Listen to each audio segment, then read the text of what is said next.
Hey everyone, this is Rahul. तो कैसे हैं आप सभी? उम्मीद करता हूँ आपसे घर पर सुरक्षित होंगे, ठीक होंगे। तो आज वीडियो हम बात करने वाले हैं कि how to start class 12th। इस वीडियो में तुम्हें डिटेल में बताऊं कि कैसे तुम्हें क्लास 12 को स्टार्ट करना है ताकि तुम्हारे भी 96% प्लस मार्क्स आ सके। मैं अपनी बताऊं तो यार मेरे 90% मार्क्स आए थे क्लास 12 के बोर्ड एग्जाम में, जो कि काफ़ी डिफिकल्ट है 90% मार्क्स लाना। तो अब मैं आपकी पूरी कोशिश करूंगा कि आपके 90 प्लस मार्क्स आ जाए। आज वीडियो में तुम्हें डिटेल में बताऊंगा कि कैसे तुम्हें क्या स्ट्रैटेजी फॉलो करनी है, क्या प्लान रखना है। तो आप सभी से रिक्वेस्ट यही रहेगी कि आप इस वीडियो को एंड तक जरूर देखना। तो चलिए बिना देरी के वीडियो को स्टार्ट करते हैं।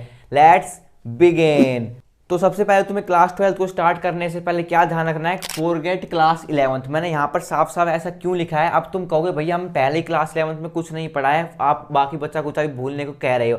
तो यार मैं भूलने को तुम्हें क्या चीज़ कह रहा हूँ, जो तुमने क्लास 11th में मिस्टेक करी थी ना, वो मिस्टेक यहाँ दोबारा नहीं दोहरानी है, उनको भूल जाना है।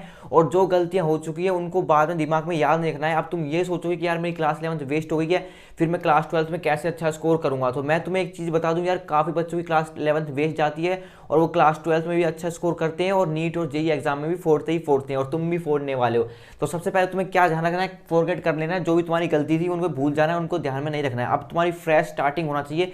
टाइम सेट कर लो, t=0, ठीक है। अब बात करते हैं सबसे पहले तुम्हें क्या करना है। तो सबसे पहले जो तुम्हें करना है वो है हमारा सिलेबस का प्रिंट आउट निकलवाना है। अब काफ़ी बच्चे अभी देख रहे होंगे तो भाई सिलेबस उस टाइम तक आया नहीं है, हो सकता है तुम अप्रैल के लास्ट में देख रहे हो तब तक सिलेबस आ जाए। तो तुम्हें ना लेटेस्ट वाला सिलेबस प्रिंट आउट करवा के रख लेना है। अभी तुम जो पुराना सिलेबस है वो डाउनलोड कर सकते हो PDF फॉर्म में, लेकिन जब लेटेस्ट वाला आ जाएगा उसकी प्रिंट आउट निकलवा लेना। प्रिंट आउट निकलवाने के बाद सबसे इंपॉर्टेंट तुम्हारा सिलेबस का एक एक चैप्टर देखना। तो क्लास 12th ऐसी क्लास है जिस पर तुम्हें स्कूल पर डिपेंड बिल्कुल भी नहीं रहना है। अगर तुम स्कूल पर डिपेंड रहोगे कि तुम्हारे स्कूल वाले टीचर जब कराएंगे तभी हम अपना सिलेबस करेंगे, तो यार तुम काफ़ी पीछे होने वाले हो। तुम्हें कोशिश ये करनी है कि तुम्हारा 50% सिलेबस हो जाए मई तक तुम्हें कोशिश करना है। मई तक नहीं तो यार 1 जुलाई तक तो कोशिश कर लेना है। जून की जो छुट्टियां होती है उसमें तुम्हें ना 50 से 60% सिलेबस कंप्लीट कर लो। अब नेक्स्ट जो तुम्हें बात करनी है, सिलेबस प्रिंट आउट निकलवाने के बाद तुम्हें क्या कर लेना है, सिलेबस का एक एक पहला जो चैप्टर है सभी सब्जेक्ट का, उस सिलेबस को देख लेना है। पहले चैप्टर में कौन कौन से टॉपिक्स हैं और उन टॉपिक्स को स्टडी करना स्टार्ट कर देना।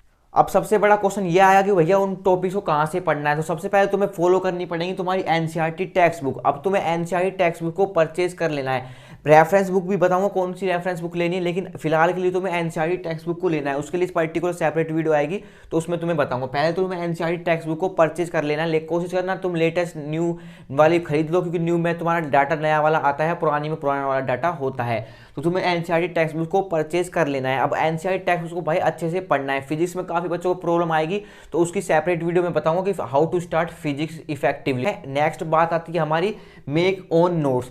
देखो यार तुम है ना, अभी तो तुम स्टार्टिंग से नोट्स बना के चलोगे ना, तुम्हें काफ़ी हेल्प मिलने वाली है एंड में। अब लास्ट में क्या बच्चे करते हैं, स्टार्टिंग में नोट्स बनाते नहीं है, लास्ट में ऐसे भटकते हैं जैसे भंडारे में नहीं भटकते पूड़ी के लिए, भाई पूड़ी वाला कहाँ गया, पूड़ी वाला कहाँ गया, पूड़ी वाला कहाँ गया, इस तरह से भटकते हैं। तो भाई तुम्हारे यहाँ स्टार्टिंग में तुम नोट्स बना के रखोगे ना बिगिनिंग से ही, तो तुम्हें लास्ट में काफ़ी हेल्प करेंगे। देखो काफ़ी एजुकेटर के तुम्हें नोट्स मिल जाएंगे यूट्यूब पर यार। तो मैं तो बेस्ट बताऊंगा, तुम्हारे नोट्स सबसे ज़्यादा बेस्ट होते हैं तुम्हारे लिए। तुम उनको पढ़कर ही अपने मार्क्स अच्छा स्कोर कर सकते हो। तो यार तुम्हें स्टार्टिंग से ही नोट्स बना के चलने हैं। अगर तुम्हें बड़े बड़े पेज के नोट्स बनाने में प्रॉब्लम होती है तो यार तुम शॉर्ट नोट बना लो। जो तुम्हारी लेक्चर अटेंड करते हो तो तुम उसके शॉर्ट मेन बातें लिख लो, या फिर तुम स्कूल में क्लासेस अटेंड करते हो तो उसमें मेन बातें लिखो। बड़े बड़े पेज या कलरफुल नोट से बनाने की जरूरत नहीं है। जो इतना ऐसे नोट्स बनाओगे तुम्हें समझ में आ सके, किसी और को समझ में ना आए, ये बेनिफिट होता है आपके नोट्स का। एंड दूसरी बात है आपकी PYQs। देखो क्लास 12 में बोर्ड एग्जाम में स्कोर करने के लिए PYQ काफ़ी इंपॉर्टेंट होती हैं। बोर्ड एग्जाम में नहीं, किसी भी एग्जाम में स्कोर करने के लिए यार PYQ काफ़ी इंपॉर्टेंट होती है। तो PYQ एक बुक आती है जिसका नाम है आर्यहंत। मैंने भी अपने क्लास 12 के बोर्ड एग्जाम के टाइम में आर्यहंत की PYQ बुक ली थी, जिसमें आपको चैप्टर वाइज इंपॉर्टेंट PYQ बताए हुए होते हैं। वो प्रैक्टिस करके ही आप काफ़ी हेल्प मिल जाएगी आपको बोर्ड एग्जाम के लिए। तो आप कहना PYQ बुक आर्यहंत की परचेज कर लेना। मैं साइड में है ना एक इमेज भी लगा दूंगा, इस तरह की दिखती है, तो आप ये वाली देख सकते हो। अब नेक्स्ट आपको क्या करना है, नेक्स्ट है आपकी फोकस ऑन ऑल सब्जेक्ट। काफी स्टूडेंट क्या करते हैं, फिजिक्स केमिस्ट्री मैथ पे या बायोलॉजी होगी तो आपके पास बायोलॉजी पर फोकस करते हैं, PCM या PCB इन पे ही फोकस करते हैं, हिंदी इंग्लिश फिजिकल एजुकेशन पर ध्यान नहीं देते, जो कि काफी आपके स्कोरिंग सब्जेक्ट है। तो आपको भाई मल्टीपल डेज में अगर आप डेली ना पढ़ सको तो कोशिश करना कि वीक में एक दिन तो आप जरूर दो। बिल्कुल भी स्किप मत कर देना। आप यूं मत सोचना कि लास्ट में 15-20 दिन में पढ़ के हम अच्छा स्कोर कर लेंगे, ये काफी बड़ा ब्लंडर होता है बच्चों को, और फिर लास्ट में वही वही सब्जेक्ट आपके लास्ट में मार्क्स कम करवा देते हैं। तो आपको ना स्टार्टिंग से लेकर चलना है, हिंदी इंग्लिश जो आपके लैंग्वेज सब्जेक्ट हो गए और जो आपका एडिशनल सब्जेक्ट है, किसी का कंप्यूटर साइंस होगा, अब किसी का फिजिकल एजुकेशन होगा, तो आपको है ना स्टार्टिंग से ही लेके चलना है अपने एडिशनल। वीक में एक दिन ऐसा रखना कि आप ना सारे सब्जेक्ट पढ़ रहे हो। अब नेक्स्ट बात कर लेते हैं, नेक्स्ट क्या है, रेगुलर रिवीजन। देखो टॉपर और एक एवरेज बच्चे में यही डिफरेंस होता है कि टॉपर बच्चा जो होता है वो रेगुलर रिवीजन करके चलता है और एक एवरेज बच्चा होता है वो रेगुलर रिवीजन बिल्कुल भी नहीं करता, लास्ट टाइम पर सोचता है कि भाई अब एग्जाम आने वाले होंगे, 1-1.5 महीने पहले पढ़ लेंगे। तो टॉपर बच्चों का यही बेनिफिट हो जाता है कि लास्ट में ना उन्हें झंझट नहीं पालना पड़ता, यार मैंने ये भी नहीं पढ़ा, ये भी नहीं पढ़ा, तो उसकी प्रिपरेशन तैयार रहती है और लास्ट में वो मल्टीपल सैंपल पेपर लगा रहा होता है। तो आपको भी यही करना है, आपको ना जो भी तुम पढ़ रहे होते हो उसकी तुम्हें रेगुलर रिवीजन करनी है। अब नेक्स्ट है तुम्हारे मेक टू डू लिस्ट। अब रेगुलर रिवीजन के बाद तुम्हें क्या करना है, टू डू लिस्ट बनानी है। अब रेगुलर रिवीजन जब भी करोगे टू डू लिस्ट में तुम ऐड कर सकते हो रेगुलर रिवीजन को।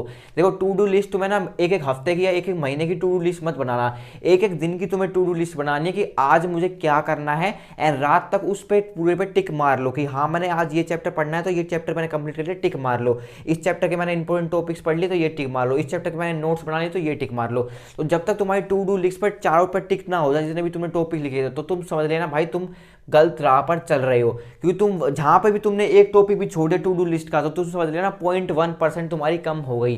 जैसे जैसे तुम अपने टू डू लिस्ट को अनकम्प्लीट करते जाओगे तो तुम्हारी परसेंटेज भी डिक्रीज हो जाएगी, और तुम्हारी टू डू लिस्ट पर चाहे टिक हो जाएंगे तो तुम्हारे परसेंटेज बढ़ने के काफ़ी चांसेस बढ़ जाएंगे। तो ये तुम टारगेट करके चलोगे तो तुम्हारे लास्ट में काफ़ी काम आने वाले हैं। टू डू लिस्ट तुम्हें काफ़ी हेल्प करती है। मैं भी तुम्हारे लिए वीडियो बनाता हूँ भाई, वो टू डू लिस्ट से ही बनाता हूँ कि मुझे कल कौन सी वीडियो बनानी है, कल मुझे अपने कॉलेज का कौन सा पढ़ना है, कल मेरा कौन सा एग्जाम है। तो इस तरह से मैं अपनी टू डू लिस्ट बनाकर ही तुम्हारे लिए कंटेंट डिलीवर करता हूं। तो ये टू डू लिस्ट काफी हेल्प करती है वाकई में। तो तुम्हें टू डू लिस्ट जरूर बना लेनी है, और ये डेली बनानी है, महीने या हफ्ते की मत बनाना, डेली की बनाना। तभी तुम शॉर्ट टू डू लिस्ट बनाओ, बड़ी बड़ी मत बनाना यानी कि मुझे एक टॉपिक पढ़ना है, केमिस्ट्री का एक टॉपिक पढ़ना है और फिजिक्स का एक टॉपिक पढ़ना है, इस तरह से बनाओ। इस चैप्टर के नोट बनाने हैं या फिर इस चैप्टर के मुझे न्यूमेरिकल सोल्व करने, इस तरह से टू डू लिस्ट बनाना है। बड़ी बड़ी बनाओगे तो तुम सोल्व नहीं कर पाओगे, फिर तुम्हें ना डीमोटिवेट हो जाओगे, यार मैंने पूरा नहीं कर पाया, कल से करूंगा। तो इस तरह से नहीं करना है तुम्हें। अब नेक्स्ट आती है आपकी डिस्ट्रैक्शन।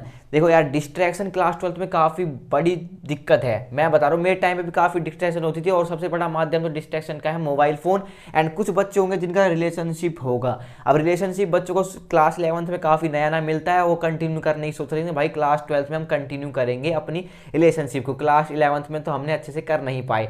तो भाई यार तुम इतनी बड़ी मिस्टेक मत करना, क्योंकि रिलेशनशिप तुम्हें बाद में मिल जाएगी लेकिन क्लास 12 तुम्हें बाद में नहीं मिलेगी पढ़ने को। अगर तुम दोबारा पढ़ना चाहते हो क्लास 12 तो यार तुम रिलेशनशिप के चक्कर में पढ़ सकते हो, तुम्हारी मर्जी है। अब देखो यार तुम मैच्योर हो गए, मुझे बताने की जरूरत नहीं है कि मैं तुम्हें कह दूं कि यार तुम मत पढ़ो, ये बकवास चीज़ें, ये फालतू चीज़ें। तुम जानते हो कि कितनी क्या चीज़ बकवास है और क्या चीज़ काम की है।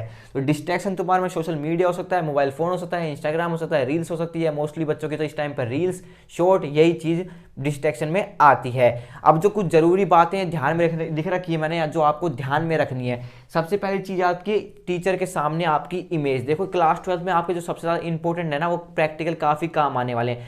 टीचर उन्हीं बच्चों को ज़्यादा मार्क्स देता है, आपके 30 मार्क्स का प्रैक्टिकल होने वाला है, टीचर उन्हीं बच्चों को ज़्यादा मार्क्स देता है जिनके सामने वो इमेज अच्छी बनी रहती है। जैसे जैसे आपका टीचर मार्क्स चढ़ा रहा होगा, मान लो रोहन नाम है आपका, रोहन, तो उसके माइंड में, चेहरे में, टीचर के माइंड में आपकी इमेज छप जाएगी, हाँ भाई रोहन कैसा बच्चा है, उसने होमवर्क ही सबमिट किया था, अच्छे से प्रेजेंट करता था, उसका ड्रेसिंग सेंस भी बढ़िया था, एडिकेट्स भी बढ़िया थे, डिसिप्लिन में रहता था, शरारत नहीं करता था, डेली होमवर्क करता था। तो यार वो है ना तुम्हारे 30 में से 30 आउट ऑफ मार्क्स चढ़ा देगा। अब एक बच्चा है, एक मान लो मैंने रोहन का एग्जांपल ले लिया, एक दूसरा बच्चा है मनोज, भाई वो डेली होमवर्क नहीं करके लाता था, एडिकेट्स में नहीं रहता था, आर्गूमेंट करता था, शरारत करता था, इस तरह की जो भाई तुम्हारे माइंड में, उस टीचर के माइंड में जब मार्क्स चढ़ा रहा होगा ना, उसके माइंड में आ जाता है। ऐसे हमारे साथ भी हुआ था भाई, उसी हिसाब से टीचर ने मार्क्स दिए थे। लेकिन यार आपको इतने कम मार्क्स नहीं मिलेंगे, लेकिन 27-28 मिल जाएंगे। कोशिश करो यार, जब फ्री के मार्क्स मिल रहे हैं तो पूरे लूटो ना, आधे मार्क्स लेने का क्या फायदा। तो अपनी इमेज बना के रखना टीचर्स के सामने। अब नेक्स्ट बात आती है आपकी ओवर थिंकिंग करना। अब मोस्टली स्टूडेंट क्या करते हैं, ओवर थिंकिंग कर लेते हैं, यार हमारी क्लास 11 तो बर्बाद गई है, अब क्लास 12 में हम कैसे कर पाएंगे, हमने क्लास 11 के कंसेप्ट क्लियर नहीं करे, क्लास 12 में कैसे हम स्कोर करेंगे, यार मैं तो फेल हो जाऊंगा, या तो मेरे अच्छे परसेंट नहीं पाएंगे, मुझे अच्छा कॉलेज नहीं मिलेगा। काफ़ी कहानियां बना लेते हैं बोर्ड एग्जाम देने से पहले। तो यार तुम्हें ओवर थिंकिंग बिल्कुल भी नहीं करनी है। अब नेक्स्ट है टू मच समय है। अब मैंने आधा हिंदी में लिखा, आधा इंग्लिश में लिखा, इसलिए लिखा कि ताकि तुम्हें याद रह सके। काफ़ी स्टूडेंट सोचते हैं यार अभी अभी तो क्लास 12 स्टार्ट हुई है, अभी तो पूरी साल पढ़ी, हम पढ़ लेंगे ना, फिर जून की छुट्टियां निकल जाएंगी, अभी तो यार जुलाई आया, अभी तो कर लेंगे ना, अभी तो पूरा 6-7-8 महीने पढ़ लें, अरे अभी तो अगस्त आया, अभी तो रक्षाबंधन आया, अभी तो ये आया वो आया, फेस्टिवल आया। तो भाई कब तुम्हारा टाइम निकल जाए तुम्हें पता पता नहीं चलेगा। अब धीरे धीरे इतनी जल्दी टाइम वेस्ट होता है, तुम्हें आइडिया नहीं लग सकता। अब नेक्स्ट जरूरी बात क्या है, ओवर कॉन्फिडेंट नहीं करना है। अब मोस्टली स्टूडेंट क्या है, ओवर कॉन्फिडेंट हो जाते हैं, यार मुझे तो कुछ सब कुछ आता है, मैंने क्लास 11 को भी अच्छे से कर लिया है, मेरे कंसेप्ट क्लियर है, तो मैं ना लास्ट में थोड़े 2-3 महीने में क्लियर कर दूंगा। तुम्हारे भाई तो स्मार्ट है भाई, मुझे सब कुछ आता है। तो भाई आपको इतना भी ओवर कॉन्फिडेंट नहीं रहा है कि उस चक्कर में तुम लास्ट में आके काफ़ी दिक्कत फेस करने को आ सकती है। तो इसलिए तुम्हें ओवर कॉन्फिडेंट नहीं चलना है। अब जो भी चलना है रेगुलर चलना है और स्टार्टिंग से ही अपना प्लान बनाकर चलना है। देखो तुम कंसिस्टेंटली स्टडी करोगे ना, 2 घंटे भी डेली के दोगे तो तुम्हें जरूरत नहीं पड़ेगी लास्ट में 8-8, 9-9 घंटे पढ़ने की। जो बच्चा रेगुलर कंसिस्टेंटली अपने 2 घंटे डेली के देगा तो वो भाई लास्ट में भी आप उसको भाई मैक्स टू मैक्स 3 से 4 घंटे ही आपको जरूरत पड़ेगी एक्सटेंड करने के लिए। अगर जो अभी नहीं पड़ेगा भाई लास्ट में उसे भटकना पड़ेगा, इंपॉर्टेंट क्वेश्चन मिल जाए, इंपॉर्टेंट डेरिवेशन मिल जाए, इंपॉर्टेंट चैप्टर पता चल जाए, केमिस्ट्री में पास कैसे हो, कैसे पासिंग मार्क्स लाएं, तो फिर तुम ऐसी वीडियो की तरफ भागोगे। इसलिए मैं अभी स्टार्टिंग में तुम्हारे लिए प्लान एकदम स्ट्रैटेजी वीडियो बनाई थी तो ताकि तुम्हारे काफ़ी काम आ सके। तो आई होप तुम्हें वीडियो हेल्पफुल लगी होगी। ऐसे हेल्पफुल कंटेंट के लिए आप इस चैनल को सब्सक्राइब कर सकते हो और आप सभी से रिक्वेस्ट रहेगी कि आप है ना इस वीडियो को अपने सभी दोस्तों में शेयर कर देना। तो see you in the next video, तब तक के लिए गुड बाय।